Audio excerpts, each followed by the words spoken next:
of various sorts, some bad, rather inadequate machines and some superb machines and so on. And what's being projected is nothing like a horse, in the sense it's a series of electronic impulses, which I understand very little of, but whatever it is that produces an image on an infinite number of screens, and is varied, of course, depending on the competence of the recipient of the screen. So you get better and worse images, I suppose. But that doesn't relate to, I mean, to your main issues, I'm afraid. I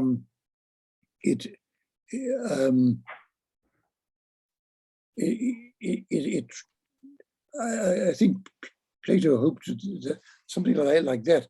Well, he doesn't specify himself, of course, but his immediate successors did, by suggesting that the forms were actually mathematical, quasi-mathematical formulae, which, if projected in the right way, produced objects. But they were of a quite different type to what they were projecting. And that seemed to defuse the problem of any likeness in a vulgar sense between forms and particulars. Now, other images, I mean, as we were discussing the unwritten doctrines and the indefinite dyad of the great and the small. I mean, what we have, unfortunately, mainly is slightly satirical and misleading reports from Aristotle as to what all this meant. I think it seemed to me that the Plato's idea of the great and small, he may have talked to that, the great and small, the large and short, the thick and thin, the hot and cold. The indefinite dyad is an indefinite spectrum of relative possibilities that are projected on the physical world. So no two horses are exactly the same size or shape or whatever. That's the result of the indefinite dyad. They can be very, very similar, but they can be very dissimilar. Dogs are very dissimilar from each other. I sometimes wonder how one dog at one end of the spectrum recognizes another dog at the other, but they know they're dogs. But there is a formula dog that works on the material world and produces all these different things. But I'm conscious that none of this is really relating to your particular concerns, which are most interesting. But I'm not sure how, let's say, man as an erotic, human beings as erotic entities enter into all this. So somebody else will have something to say on that. So just to respond quickly, right? So I think the reason why Plato became obsessed with the erotic, right, is because I think he thought it as one of the key ways of understanding methixis, right, or even sharing or having one's own, right? All these various different ways he describes things, so that the erotic kind of becomes the linchpin to understanding that when we're thinking about likeness or being in common or participating, we might be making a category mistake if we think the forms are actually like particulars, or the particulars are actually like forms. That the erotic actually gives that sense that what particulars are the relating, are the wanting, the desiring of being, the movement towards being, that of course is asymptotic, but not because of some like movement that it's because it is other to being. That is the very nature of so I would say eroticism is just another word, or another way of Plato is trying to describe all the various different ways, so that ultimately what both being and erotic being are relational, but all of it is a kind of relation that he's trying desperately to explain it in a variety of different ways, and that the Parmenides is a really great example of him trying to say, oh, don't think of it this way, but think of it in this more dialectical, how things relate, how things can be collected up and divided, and their connection, and also the importance of their disconnection. I mean, I think that's also something he wants to emphasize, is because look, we are disconnected. The reality of that, I think, was very important for Plato to retain.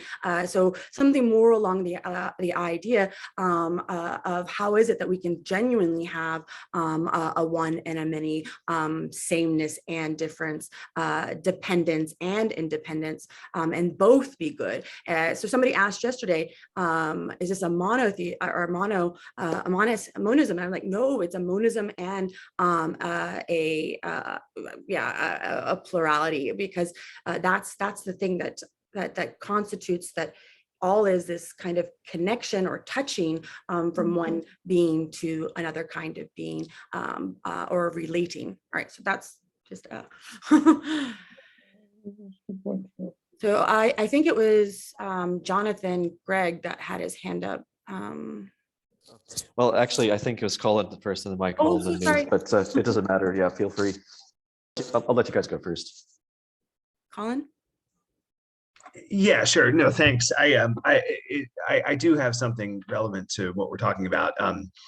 So you asked the question of what we think about the account, and I like it a lot. I'm on board for this. So a term that I would use to get at this notion of, that we can very loosely think about with reference to erotics, that's related to the form participant relationship, is, and it's centrally important in the sophist, is koinonia, communion, which I think is something that's in your account, although you didn't speak to it, I think, as a technical term. But so koinonia is really interesting because it captures the way that forms relate to one another. The form dog has to commune with the form sameness, it's same as itself. Difference, it's different than the cat, it's different than the cow. Koinonia captures the relationship between the form and the participant, even though we can't understand it as a likeness on the model that'll bring up the infinite regress like we learned about in the Parmenides. And koinonia also has a sexual erotic sense to it. And so, I think I mentioned in my message to you, I've been working on a paper about koinonia, and all I've been able to say so far is, yeah, there is something appropriate about this erotic sense that's also related to the form participant relationship. But I that's as far as I can get you. Is there something that's right about that, and I haven't been able to speak to it. So I think what you're doing is helping us figure out how exactly to speak to this. And just one more thing, and then I want to hear what you think. I love the symposium Phaedrus parallels. I never would have thought of that, but that's really helpful. I think that's really good. So thank you for all that.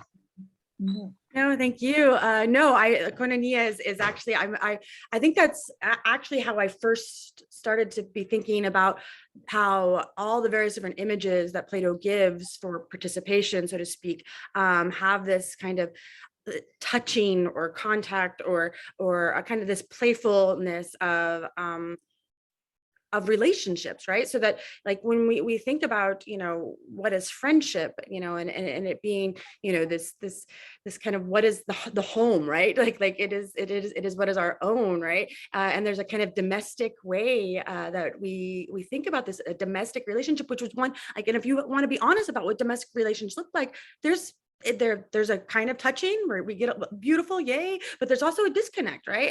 And how the domestic actually like emphasizes the reality of how those two things hold together. So no, I'm hoping to be able to show that in all the various different language that Plato uses to describe this relationship, because I think it's really important, because I think he was obsessed with this relationship because he was also obsessed with how this relationship affects how it is that we commune with each other, i.e. the student-teacher relationship or the erotic relationship between like, so that's why he's always putting it in a context with characters, because the same problem of participation is the problem of, can we actually speak to each other? And one of the reasons why, you know, the heuristic paradox is so beautiful, and a solution to it is that we have to begin with, but we are the relational beings. We are, so we, like, you know, you either believe in relation, i.e. recollection, or you don't. And if you don't, you're going to be a sophist who only advances arguments for tearing people down, or you can believe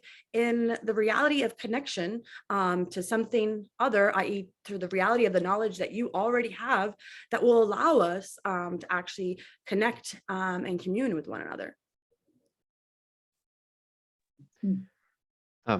Danielle, sorry, I apologize. I actually have to leave. I realized in about 10 minutes. Okay, So, yeah, please. Thank you for coming then.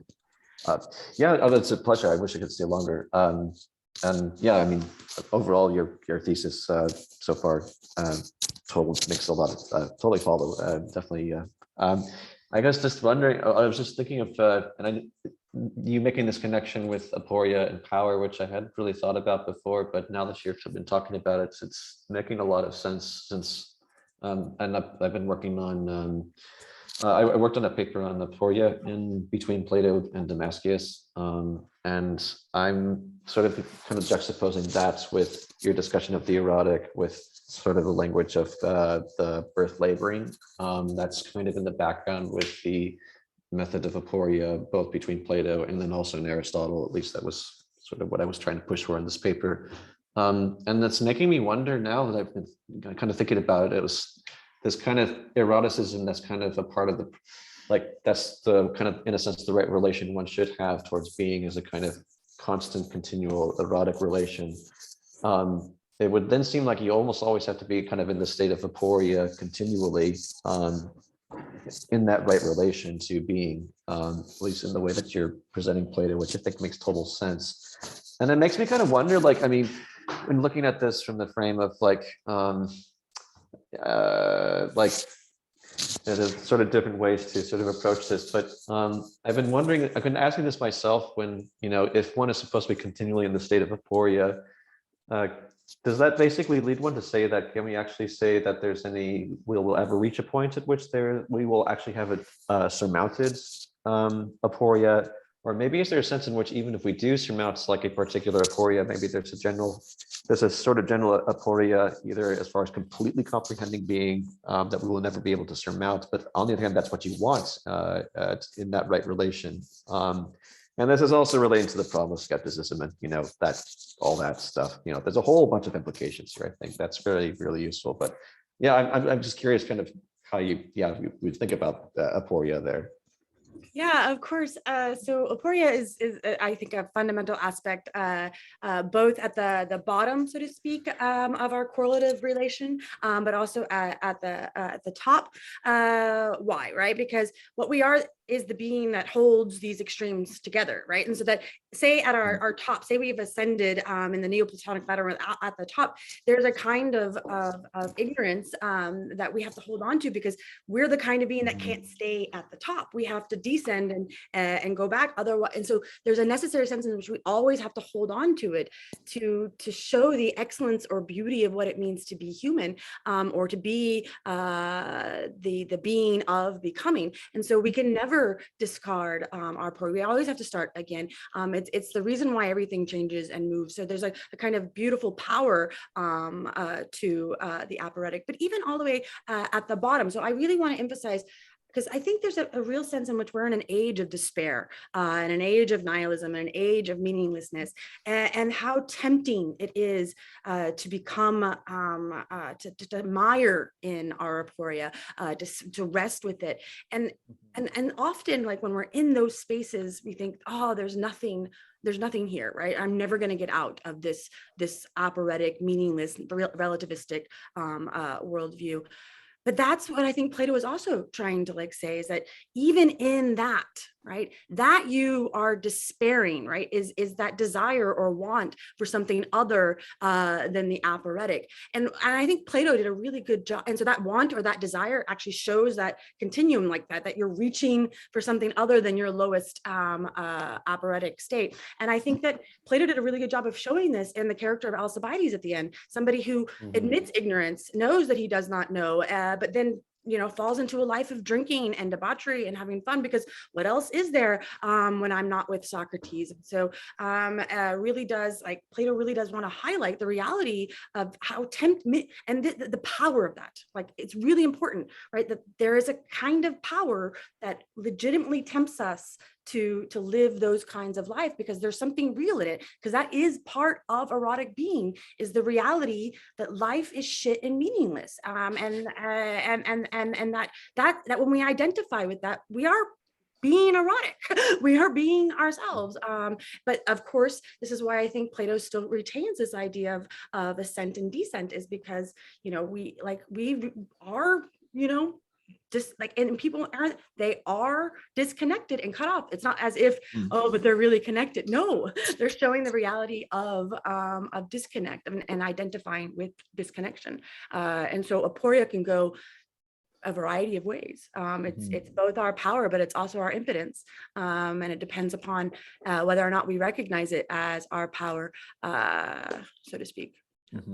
Yeah, that's a really good insights, and I think that's really good and worth kind of honing in on. I don't think I've really seen that discussed before, talked about linking Emporia and kind of relating the different hierarchy of being and power. That's, I think, really good. So yeah, thank you. No, thank you, Jonathan. It's so nice to see you in person. Yeah, likewise. If I leave in between, then yeah, that's just to see. I'm going to take it personally, sure. Tim?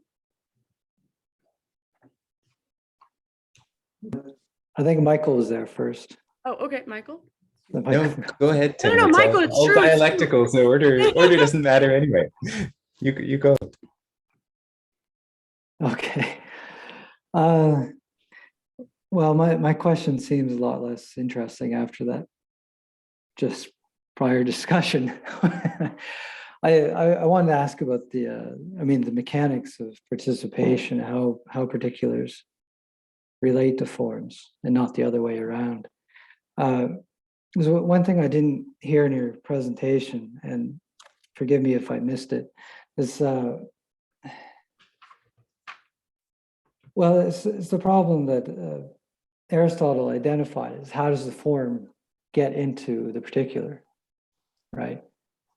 Even though they are different things and the form itself doesn't become immanent in the particular, in some way it does. Things have to take on forms or qualities or whatever. And, in the later Platonists, of course, they developed this notion of elampsis, the illumination or the residue in the particular. So, how does your account for that? Yeah, no, that's what I was trying to get at, and not very well, because it's difficult to unpack with regards to that slide. That slide, yeah, the whole difficulty of it. But I'm trying to make it simple. So the point is that one slide that I had with regards to copy, the copy problem, or the degree problem.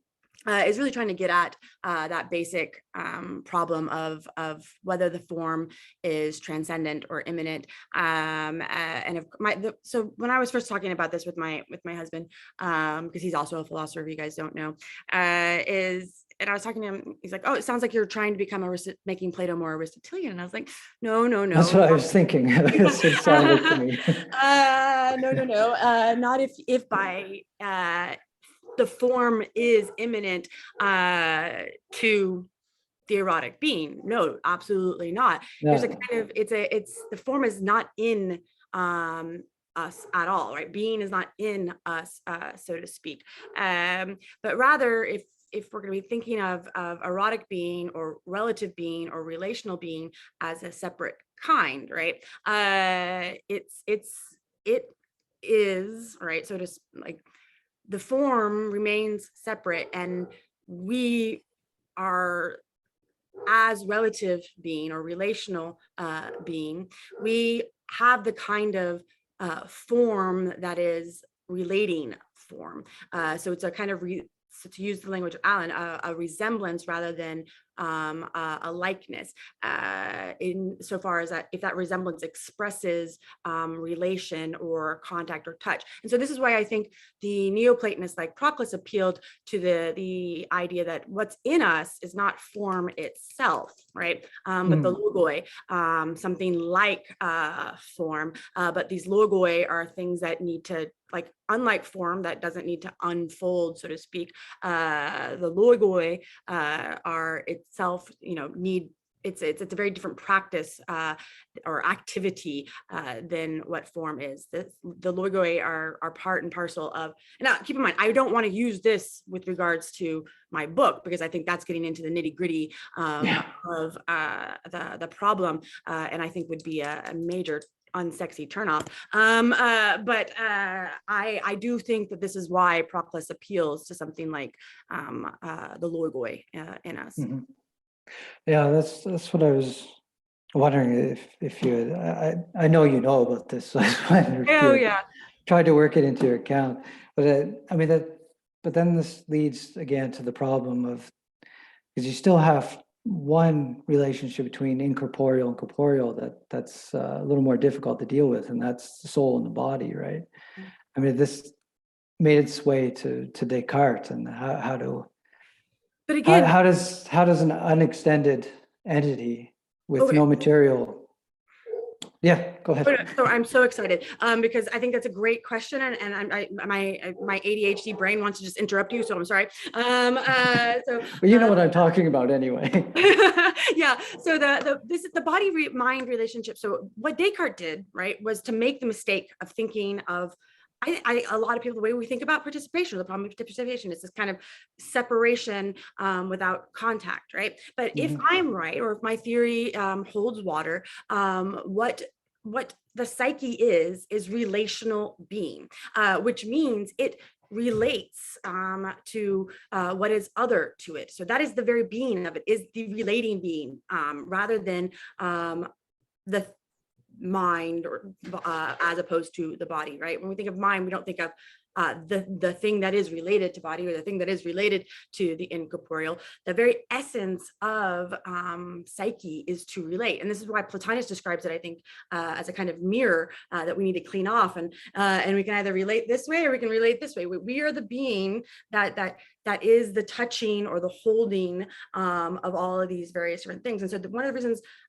we can see ourselves as completely, and it's funny, right? It's a relating that also retains our separation, our uniqueness, our succinctness, our individuality, so to speak. So my soul is separate or other than my body, but I am the being that relates to otherness, right? That's what it means to be the psychic being, and I can relate to my body, or not. I am related. So this is more like the kind of like recognition that I'm always already relating to my body, and that when I think of them as two like substances, as Descartes did, then I'm separating in, and then I need to ask that question: then how do they participate? How are they related? Yeah, well, that's but that's the thing, is that's why it's a category mistake, because we are the being, like, so we're not separate in the sense of two different unrelated things. As the relating being, like I don't need something other than me to explain our relation. I am the relating being. Sorry, not I guess that's a little hubristic.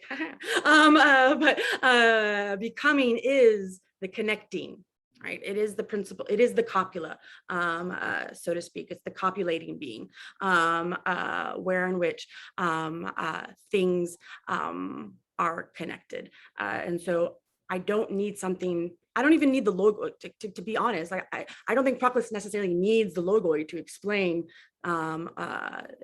If there was more of an emphasis on this principle of life, I think in his system, and life as, and I think it is in his system, it's just not, the forefront when we start doing research, but this principle between, say, being, life, and intellect, that connective principle as the fundamental thing in which we are.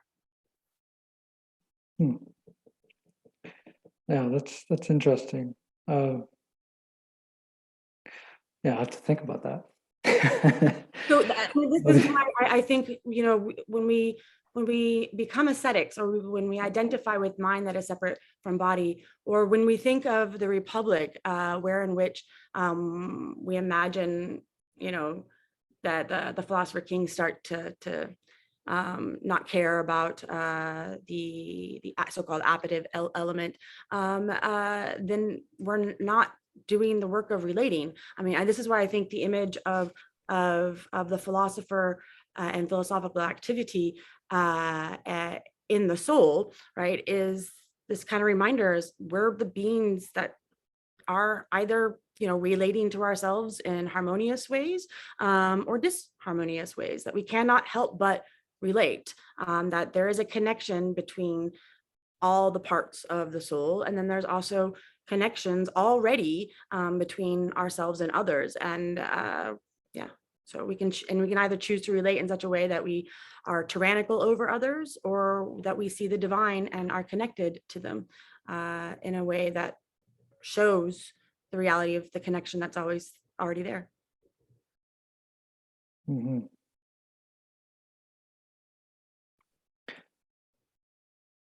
Okay. It's almost as if the problem of participation doesn't really exist in Plato. Okay, so I mean, you're positing this as a reading of Plato. Yes. Wow. Okay. So, I mean, it seems to me like you're developing something new, which I'm not opposed to, but but I mean, I'm still stuck on, for instance, the arguments in the Phaedo where he's very determined to make a distinction between soul and body. Yeah, and I think the Phaedo is one of my favorite ones. So often I tell students, and Toph, I don't know if he's listening, but he can testify to this, that it's often been the one that I find the most difficult with regards to saying this view about the importance of the erotic. But these days I don't think so, because there's an important sense in which Plato wants to emphasize the different kinds of beings. Remember, that distinction between kind and degree, where in which we do recognize the unique and separate nature of the kind of being we are, insofar as we are erotic, and that here, if we remember, and so the arguments are about death, right there, and the immortality of the soul. And so what needs to happen in that text is actually to do what I did with regards to the theory of opposites, is to have this great hope, right, that what we are is to relate to, we're in relation as contrary to being itself.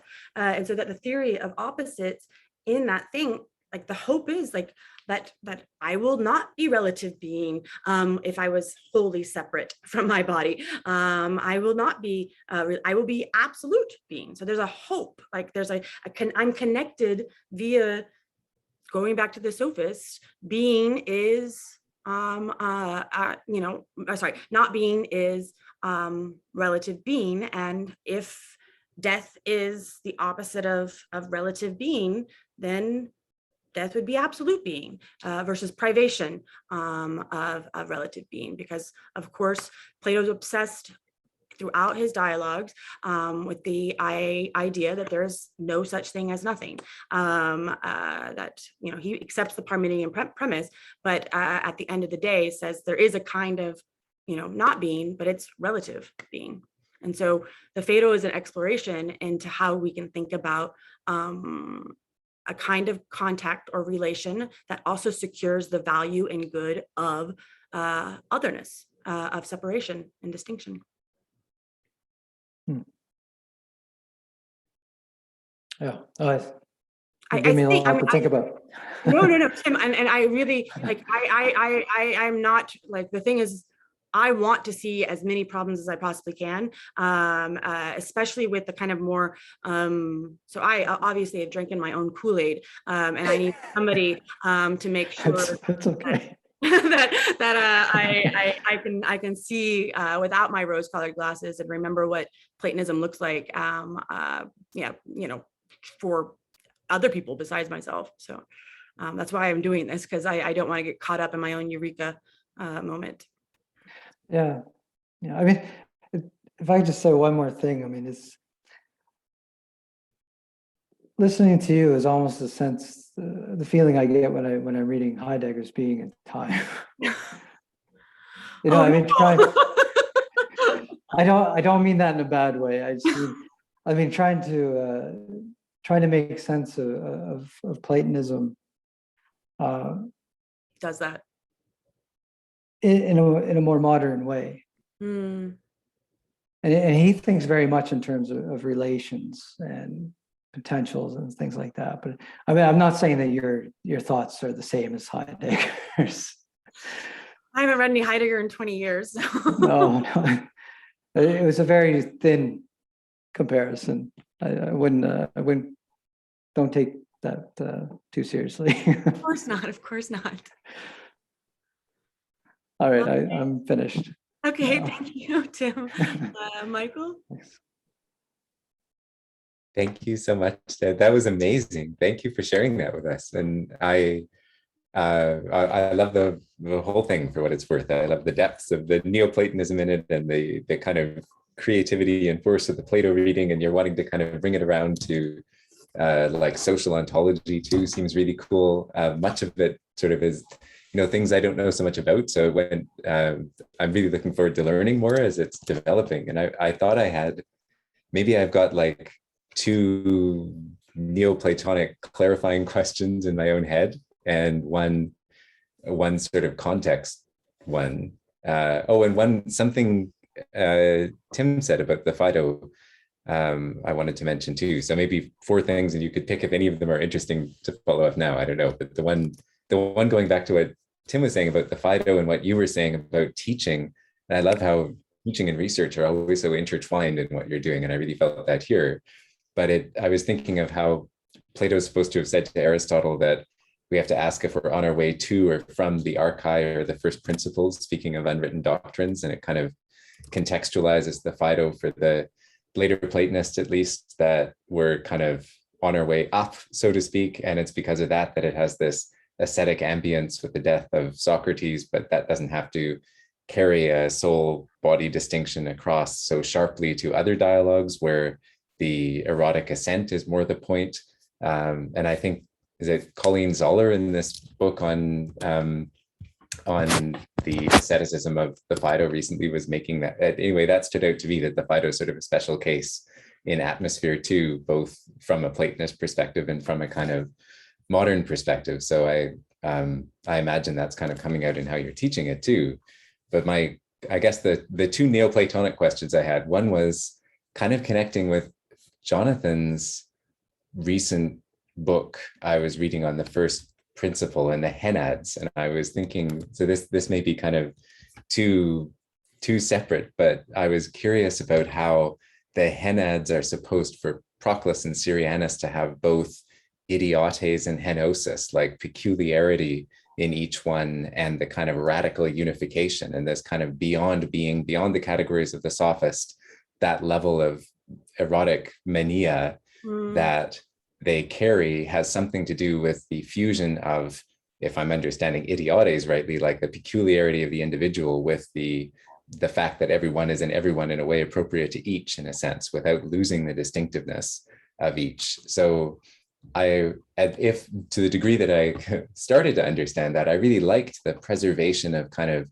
individual uniqueness alongside this radical, what we've been talking about is koinonia. So I guess the question part of that is like, is that doctrine of henads and the link of idiotes and henosis kind of friendly to how you are approaching this in the background? And then my second Neoplatonic question, I guess, was I was really struck by your reading of the Phaedrus with the horses. And I remember reading Hermias's commentary on the Phaedrus and being surprised by his treating the charioteer as being, and the kind of the one horse as sameness and the other horses as difference or otherness, and then kind of putting this together with the Timaeus so that the soul is getting kind of welded together, being sameness and otherness, just like in the Timaeus. But that's actually what's going on in the Phaedrus myth. And it struck me that I thought you were saying something like that, and it went by quickly. And I wondered if that's right, or like you and Hermias on the same page about what the three horses are, is it being sameness and otherness?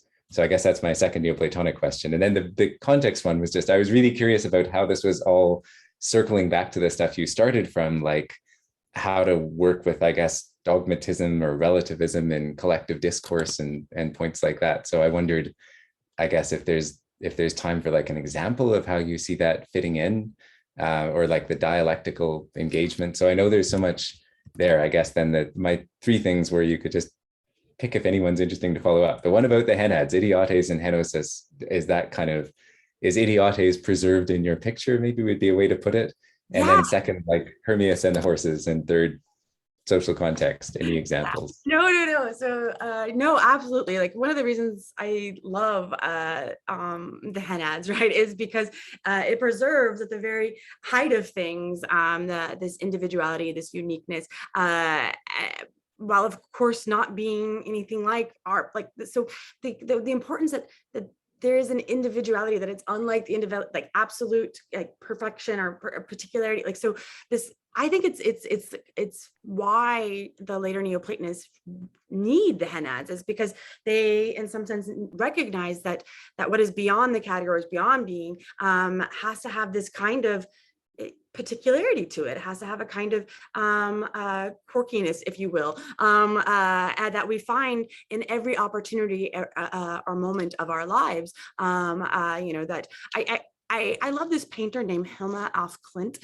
and she used to spend her days walking around her property and taking notes about every little plant that she saw, because this kind of mesmerization with the uniqueness of just the leaf in front of her, and looking at it and hear this kind of reverence for the value, the way in which every individual is an opportunity to be thinking about relation to the divine for Helma af Klint, right? And again, not that it, so this is not it is a panpsychism, if you remember all the various different levels, but this is not like a pantheism in the sense where in that leaf there is God. No, but in that leaf we have a reaching out, or a prayer, or a movement towards God, in its uniqueness, in its individuality. And it has to be in its uniqueness, because that's what gives like credence to the simplicity and individuality that's even within the divine. So Sarah, when I was talking to her yesterday, of course, brings up tantric philosophy, which has this kind of emphasis on the importance of a kind of, not in like when you have a limited ego self, more of that expansive ego self, so that you can see, in fact, that you're not getting rid of the ego, but you're putting that ego in its proper relation. So, yeah. And so for that one, does that answer that question? Thank you. Yeah. Okay. And then Hermias. Oh my goodness. I have not read the whole of Hermias' commentary on the Phaedrus, and so this is exciting that you're telling me that he does this. Yay! Because I know it's like woohoo. Because yeah, no. That is exactly what I'm doing. I'm super excited that Hermias does it as well. And so, yeah, the idea is that the charioteer is the principal being, the light horse is the principle of sameness, and the dark horse is the principle of otherness. Or if we're going to be thinking about it within the unwritten doctrines, one and then indefinite dyad. But always remember the indefinite dyad has the image of the one within her, right? And so that here we get these two different aspects of the power. So that what the charioteer is showing is the difference between the being of something and the power of something, right? We are the charioteer being, right? But then the power or the movement, what causes self-movement, so to speak, is this dyadic relationship between the light and the dark horse. But then also remember that the dark horse itself is the indefinite dyad, so it's going to have both as well. So this is also why poverty isn't just pure unlimitedness. She also has this resourceful aspect within her. She is also scheming and strategos and able to do things. And so it's also why the receptacle isn't completely like where Plato's being very careful, like, okay, she's, you know, receptive of form, but dude, she's got a movement and it's shaking and erotic. And so that here, you know, within, you know, we've got the principle of limit and then the principle of unlimited with the Timaeus with regards to the demiurge and the receptacle. But then we also get it within the very soul or the product of the mixture or relating that exists in the sensible living thing, which itself is, you know, going to partake of both aspects of communion, right? I feel like there was more to say about that one. No? That's great. And again, I also think this is in the Republic as well, and that for me is a fun pet one because I really do. It kind of leads into your next question, like how does this, you know, relate to social justice issues? Because I do believe that Plato. So one of the things about this book is to really emphasize Plato's explicit use of gender in order, like I think he was politically like aghast at a kind of patriarchal way in which most people, I think, like it wasn't just because of this appeal to the indefinite dyad that he brings in somebody like Diotima, or he says that women are equal, or the receptacle has all of these really amazing powers that actually affect us in our lives in ways that are important, and the aporetic and the Socrates always being related to the feminine and relating dialectic to weaving, and even hunting, right? This kind of Artemis kind of like behavior. There's the feminine is almost always introduced in some way in Plato's text, and so I do think that Plato was very well aware of a kind of patriarchal society that was limiting itself in the very way it was,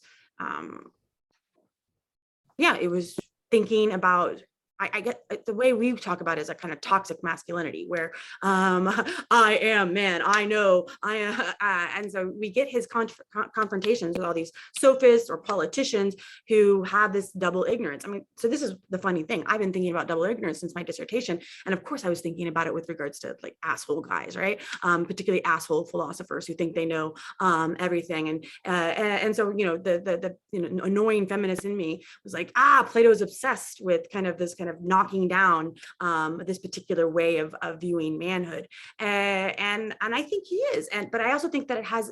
So the point is that a lot of feminism, right, doesn't have a metaphysics, and I think what is happening now is that we get this kind of two social discourses at odds, right? So we get the more Foucauldian, and now this discourse is going to be on top, and this discourse is going to be on top, which means a feminist or an anti-racist doesn't have the metaphysics that substantiates why this discourse is any better than this discourse, right? And so ultimately, the conservative or the racist or the trans phobic person, their arguments are built on shaky foundation. I would argue that ultimately it's like here's here's what's right, and you just have to accept it, right? It's right to be anti-racist. It's right, and there's no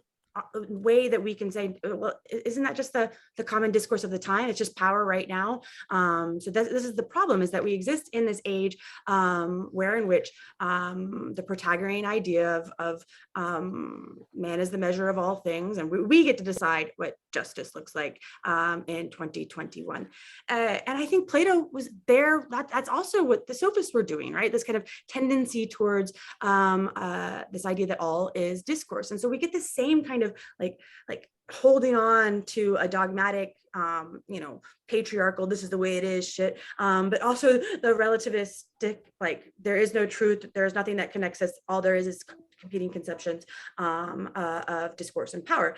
And so what Plato was trying to do is, look, yes, that's a way of being in the world, but there is this fundamental like Plato advancing this importance of radical connection, where in which we believe, we have to begin there, believe in this, that we are connected and that we do commune and that we can relate even in our difference, right? And that's the most important thing. So that what Platonism, I think, can offer contemporary intersectional feminism and anti-racism is a reality that believes in a connection that doesn't subsume everything into sameness. So all lives matter, that would be this kind of patriarchal, like everything is subsumed under one system, so that we only see sameness, versus the other systems that's kind of radically emphasizing the importance of radical otherness, but otherness at the cost of we are completely separate and can't come into contact, and so further increasing tensions between various different social groups, right? And so if we have a theory, right, or way of and this is why I think my project is radically connected to pedagogy, right? Where in which we start with this fundamental connection, right? But not, the Aristophanes, the other becomes subsumed into me, or radical disconnect that is also expressed in Aristophanes' speech, but that we start in a connection that doesn't assume radical sameness or radical otherness, but a connection. And then this is where I would use other feminist philosophers who have theories about how it is we can discourse in ways where we can be challenged in the way that Socrates challenged the sophists, and the way that Timaeus also challenges Socrates and undermines, or Parmenides undermines Socrates. So that I think about Maria Lugonis's concept of world traveling or playfulness as something similar to what Plato wants to do, is how can we discourse in such a way that we don't turn others into objects, we don't turn others into things that we use, and that's, I think, one of the things that Plato is in tune with regards to some feminisms, not all of them, or some anti-racisms that are looking for ways where in which we can relate to each other in ways that you aren't, we can find ways to enter into other people's worldviews. That doesn't mean that I accept them as right or good, but I can commune or understand or talk about them. And again, this isn't a politics, right? This Platonism, if we are going to enact it, is going to be a one-on-one erotic relationship, and this is also it's an educative practice, I think. So one of the things that I argue when I teach a class called Classical Critics of Democracy, where in which we read Plato's Republic, one of the things I argue that Plato is advocating for a politics whose central value is education, and education in such a way that we emphasize this value of the both and, of the limit and the unlimited, of sameness and difference. And so a kind of education where in which America or Canada is concerned with how it is that we can discourse and acknowledge the reality of difference, but also the reality of connection. So for me, it's a politics that would undermine itself via being replaced by education and the value of education. Yeah, I like that a lot. I think that's absolutely beautiful. I've been having similar thoughts, but yours are much more coherent than mine, I think. No. Yeah, yeah, I do believe that. Thank you again, guys. Rebecca, did you have anything to tear it apart or? No, not at all. I'm kind of reeling, but I'm loving it a lot. I really, the one thing I wanted to ask was, so in terms of this, I mean, it feels a bit like a redemption of Plato in the eyes of sort of maybe these feminists that have been overly critical of this, classical reading, which rightly, I think, is open to that. So then the only thing is this sort of always setting up of a hierarchy in terms of the relational. So how are you going to combat that the relation as somehow always entailing a hierarchy where there's a movement? It's not, yeah, how do you emphasize the relational as opposed to the moving from one to the other, Yeah, so that one is like better, right? Yeah, absolutely. No, Rebecca. So this is, it's a very subtle sleight of hand kind of move. Somebody could accuse me of sophistry here. But